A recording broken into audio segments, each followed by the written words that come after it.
Or you could have ordered this one because guess what? You could have satisfied Vin, Mr. Toyota, if you bought this one. Lexus has finally offered an EV. And the RZ promises an upscale cabin, around 300 horsepower, and 225 miles of range. So remember we were getting all excited at the rumors with this? We're like, oh, it's a Tesla killer. The specs are impossible. Remember that? No. Really? When we were looking at the yoke and everything?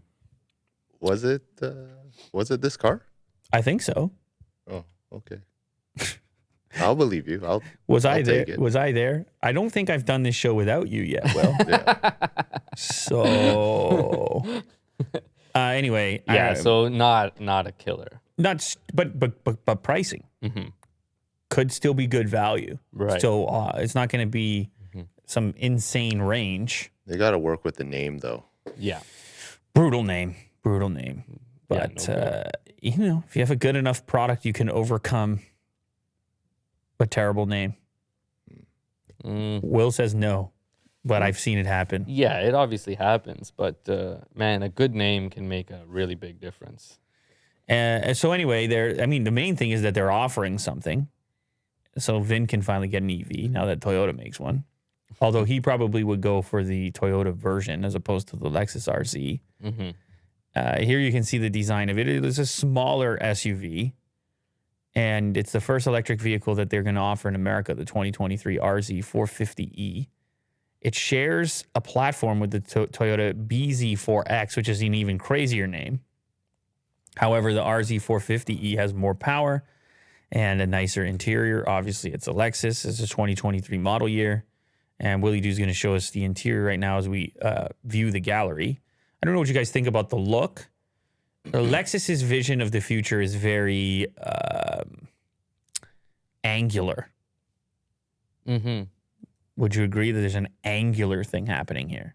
Yeah. There's looks like little divots and some hard curves and stuff like that. It's cool. It's got a bit of a mean look to it. Like, I'm just curious, how do you compare this silhouette, because it's roughly the same size, to the concept, the Lincoln concept from earlier? Right. Like, this is a cooler look, right? Yes. You thought about it. I thought about it because this one does have like a little bit of like a soft. It's a smoother. Yes. And well, go ahead and vote your way. To me, I take this one, but no, I agree. I also go with this one. This is the one I would drive. I would want to drive. Not exactly fair because it is a concept as well.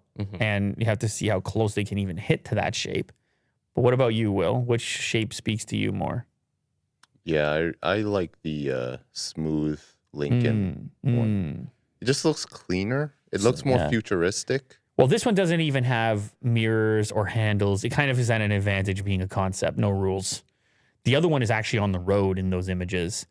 So it would have to get some of those ugly components as well. But I don't think this car's bad looking for what it is. You know, I wouldn't mind. No. I wouldn't mind seeing it on the road. Yeah, it looks nice. Let's go ahead and get a shot of the interior here. There you are. No steering yoke. Everything else looks the same. Maybe you can order it with a steering yoke.